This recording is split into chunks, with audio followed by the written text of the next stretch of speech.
Hey guys, welcome back to Seller Sessions. Come back to the show. He's a regular guest of mine. He's Steve Simonson. Steve will try and tell you he knows nothing about nothing, and we all know he knows everything about everything, and he will still try and deny that today. But what's going to happen, he'll drop a load of science on you today with regards to the current climate in terms of logistics and what's going on out there in the world at the moment. But Steve, on his 7th retirement, how are we doing, Steve? I'm doing pretty well. Thank you for a kind introduction. I assure you that I may not be a scientist in real life, but I play one on the TV here, on the YouTubes and the podcast. So yes, I'm happy to be here and at your service. Excellent. All right, so let's get into it. Current climate at the moment. How are you addressing this with your team? If we dial it back, we go back to December 2023. You're looking at 2024. How you're planning? Everything really across the board, because it's such a vital component within inside of the business. What does that look like? What does the planning meeting for 2024 look like? And then we'll unpack that, if that's okay. Yeah. So, as we, preceding a new year, we always try to do our year end kind of wrap up, review what our prior forecasts were, and then look into the next year.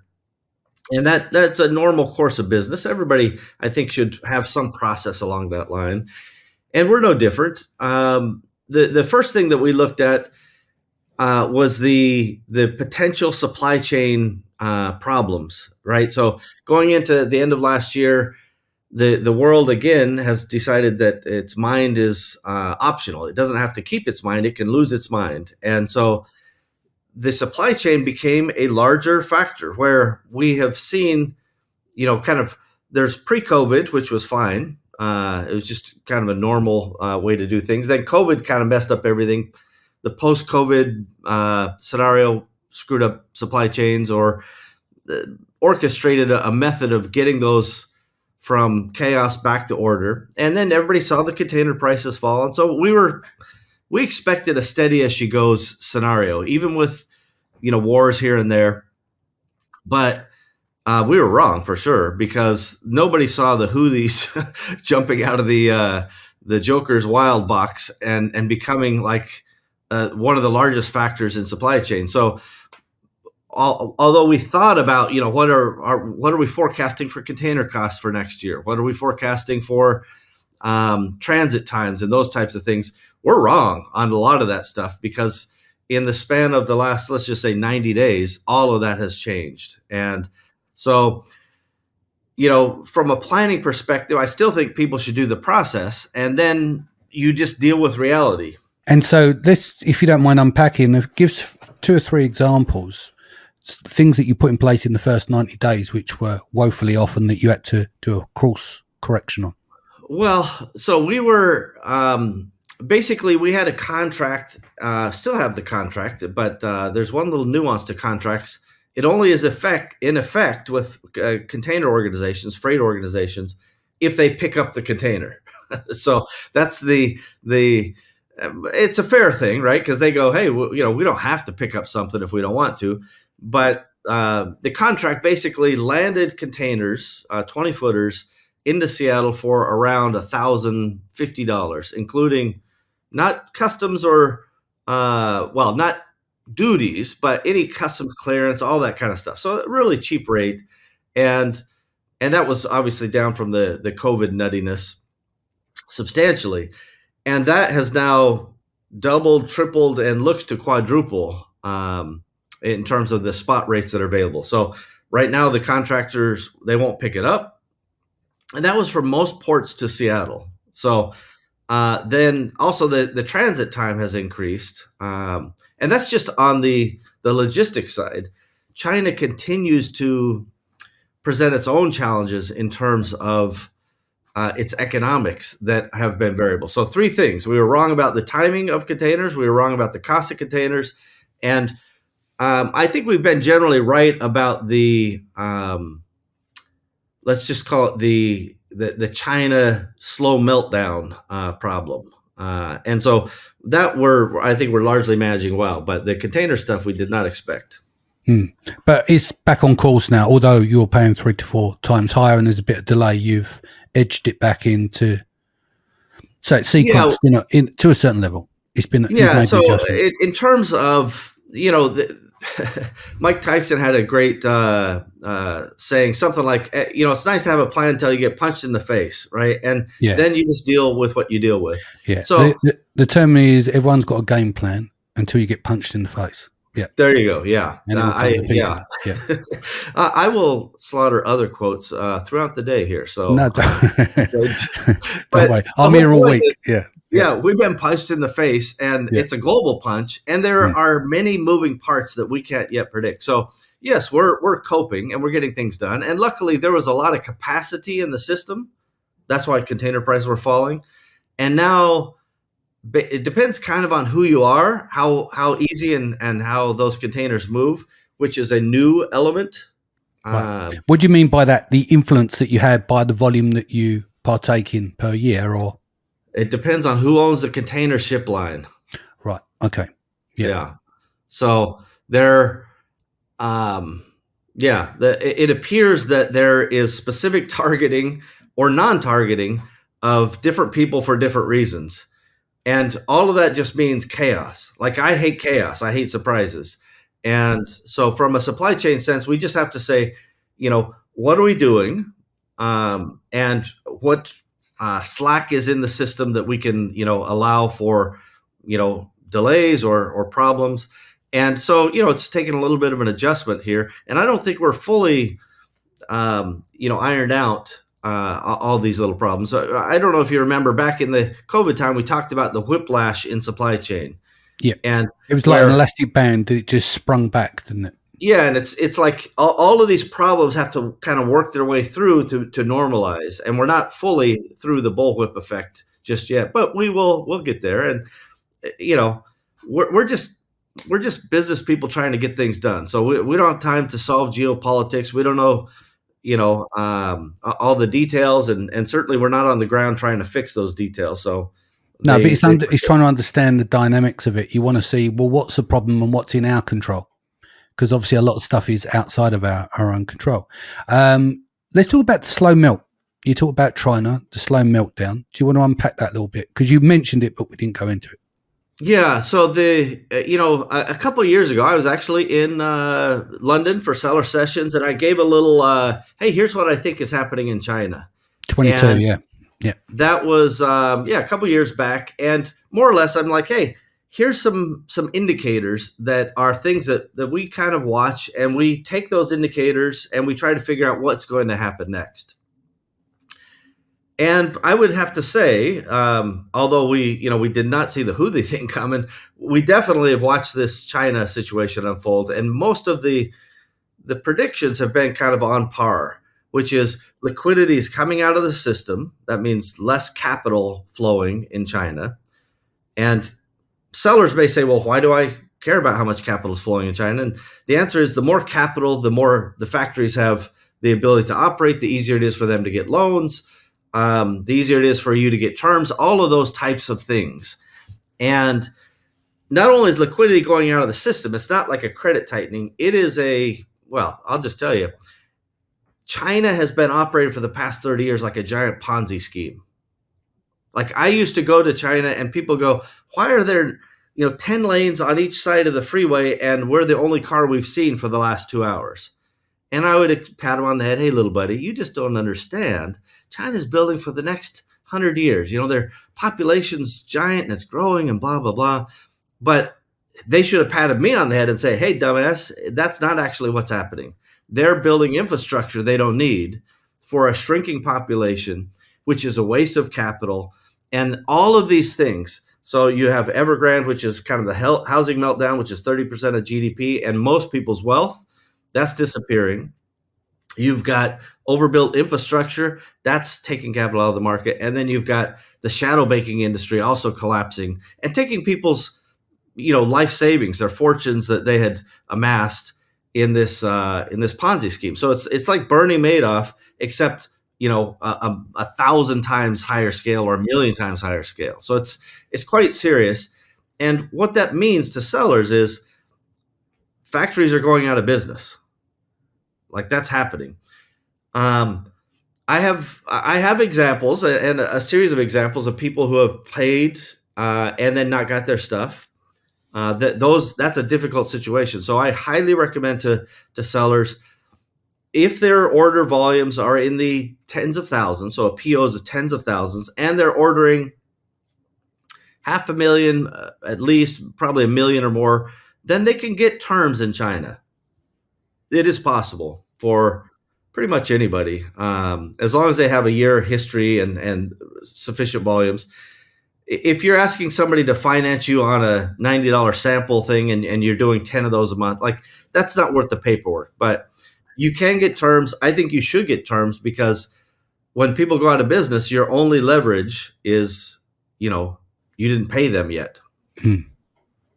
And so give some of these examples where the factories have gone down, they've taken the deposits or full payments or whatever it may be, a large amount of money, and the goods wasn't produced. They were just taking the money just to survive, robbing from Peter to give to Paul. They're on fine margins, little margins, and maybe they didn't have enough money to go and buy and order the materials that they needed to carry out the work. And what kind of things unpack there? Yeah, so it could be any number of those things. Some of it is just we got the money, we didn't have enough to buy materials or whatever, and we saw that we got enough money that we have enough money on deposit, and we have no future, that we just we had to flee town. Or we had enough money, but we put a bunch of it into our housing that has now collapsed in value, and so now we don't have the capital to deploy keep the factory running. There are many, not just factories, who haven't paid workers. People find this to be difficult to understand, because it's very uncommon in the Western world. But there may be factories who haven't paid their workers in 5 months, 6 months, 10 months. There are cities who haven't paid their workers in 3, 4, 5, 6 months, all across, like subway, operators, bus people, teachers. Like there are people not getting paid across China. Not certainly not 100%. Otherwise, you'd have a social problem. But like large percentages, and happening quite a bit. So all of those capital constraints mean at some point the owner just goes, I can't get the job done, or now's a good time to skedaddle. And that's a problem, obviously, for sellers if you're putting money ahead. And so I would just, reinforce, what I've talked about for years, which is you can get terms. Now it's really important to get terms. And by the way, China's far more flexible on just about everything, because they're desperate, right? They're desperate for orders. Volumes are significantly down in China. Doesn't matter what the news says, they are down. And it is an opportunity for sellers. I still think you should find, an alternative. But in the absence of alternatives, China's super appetizing, because, where during the COVID bubble, let's call it, you couldn't get them to produce a PO at the highest price you would offer, because they had so many other offers. Well, now it's the opposite. They need your business. They want your business. And price, currency, like all of those things, you should negotiate and make sure that you're, let's say, on the current timing of currency, pricing. Raw material supply chain has largely collapsed in terms of pricing. China's actually suffering from deflation right now. Like, people don't understand that, but it's happening in China.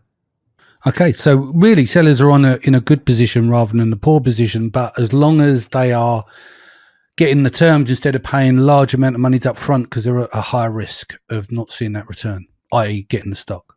The risk is increasing. So I want to be very clear that 5 years down the road, I think China's a big problem.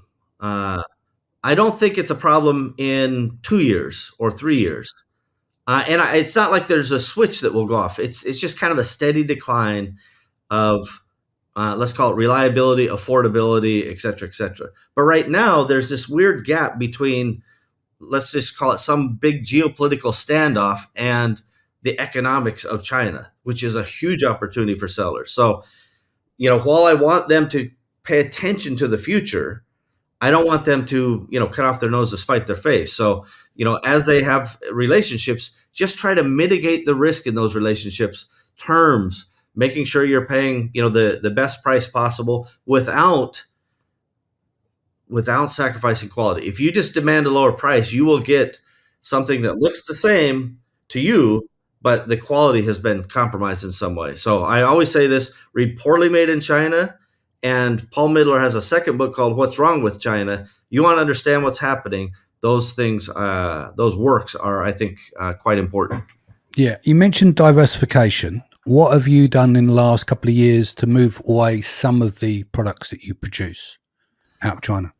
So we've really since 2017, 2016, we've really been aggressively trying to hedge out of China. Some of those looked quite brilliant. We moved 20 containers a month from one factory in China to one in Germany. We thought we were geniuses, especially when China's melting down in COVID. Well, now the power is too expensive in Germany. Germany's industrial base is not going to be there in 15 years. So that had to be redone. Now we're doing that in Vietnam. I would say Vietnam is clearly the best immediate hedge because of its proximity to China and all the upstream supply chain things, right? When you build Patrick Myoho loves to talk about building a leather jacket. It's not a leather jacket. It's a piece of leather, and then it's some thread, and then it's zippers, and then it's snaps, and it's, all these things, liner, and, all these different things. And all those things, he calls it a daisy chain. I like to think of it as those are upstream, right, from the manufacturing point, and we're downstream, and our customers are downstream. All that upstream stuff has a proximity advantage in Vietnam, and they're doing really well. India is also has potential. It's not there yet, in my opinion, but it has Scale with potential. India, isn't it? Say again? India is a struggle with scale. It's not got as much opportunity for scale there, is it? Well, there is from a person standpoint. So China's population is shrinking. By the end of this century, their population will be down by 60 to 70%. Like they're not running out of adults or running out of kids. They're running out of adults who can make kids. Like their population is collapsing faster than any population in history. They probably also have been lying. Not probably. They for sure have been lying about the population for many years. And so, they are, again, they're going to be half the size in 30 years and, half again as much by the end of the century. So that's a massive problem when it comes to making stuff, right? You have no people to make stuff. India's got plenty of people and more coming. So it's not the people problem. It's the industrial base. China has this massive industrial base that they have invested in. It's unrivaled by anyone. So that's important. Well, yeah, what I meant by it was not necessarily the people, is that a lot of really good handmade, high quality stuff will come out of India. I know there's other stuff as well, but I'm thinking more of the technology that you have in China. Will India catch up with that? Because there's the streamline of manufacturing. Some of the innovations in China is incredible. That's what I meant. Is there enough innovation taking place in India? Bearing in mind a lot of their stuff they're brilliant at handmade. Do they have that expertise? Yeah, so I'll give you a couple data points. The first is foreign direct investment in China has hit a low not seen since 1997. So for everybody, just think about that. You're talking about nearly a 30-year low in foreign direct investment, and 50 cents of every one of those dollars is going to India. China was not the innovator of all that technology, by the way. They either lifted it largely. Now, that's not 100%, but it's the majority for sure. It was either lifted or taught by Western companies, right? And so the Western companies take the same thing. Apple is doing this right now in huge volumes. Apple's the best indicator anybody can look at because they are the single largest, exporter out of China. And when they're moving their stuff to India or Vietnam or both, then people should pay attention because that's a foreshadowing effect of what's happening with geopolitics, with the stability, with labor rates, all of that kind of stuff.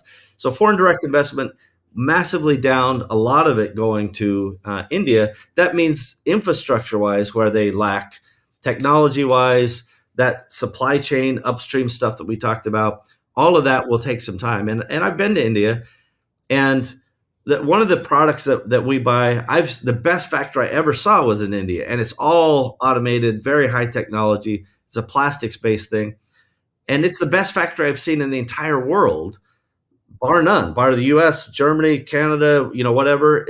India had the very best one, so they can get there, but they are not a very heavily focused economy on exports, which is good for them because that means they don't have to really worry about what's happening in the rest of the world. But it's not great for us who's looking for a replacement or alternative to China. Yeah, indeed. Cool. So let's switch over to London. You're coming over in May. You're doing a workshop. So really pleased about that. It's going to be a leadership workshop. Do you want to give a breakdown on the kind of things you'll be covering in them 6 hours? Yeah, so I would say that any founder, any leader, even somebody who may be a manager in an organization who's trying to raise their caliber of skill, this is the type of thing that they need to go through. And it really starts with, all right, let's focus on who you are, why you're doing things, and then how do you put yourself in a position to lead people. So this is not, there's a lot of people who like to do a lot of different things. I just like to get stuff done. So we're going to focus on what does it take to make sure that you're ready to lead, and then how do you take on the responsibilities of leadership? How do you find ways of increasing the customer satisfaction through the team satisfaction? Like, people don't realize there's a cause and effect. If you have a maniacal leader running around yelling at everybody, do you think the customers are being taught or treated any differently? Not a chance, right? You're setting a culture. So we talk about things that are tried and true, like understanding your own why, and there's a process for that, and getting your company origin story, and then getting into some of the leadership things. And I always recommend strengths-based leadership to people, and just taking people through really just like a map of here's what you have to do if you want to build an organization that is 5, 10, 50, 100, 200, 500 people. It's the same for all of those steps. It's just the organization widens as you go, and obviously gets deeper as well. So it's, if somebody is serious about being a true leader, we're all self-appointed, as I like to say, galactic commanders of the universe, right? We can just give ourselves any title. But most of us, myself most of all, when we began, we were not qualified. And only over time do you earn skills and build those skills. I earned most of my lessons by doing it the wrong way 3 or 4 times. And then I'm like, okay, now I get it. Yeah, it's the finger in the socket, isn't it? We learn through pain.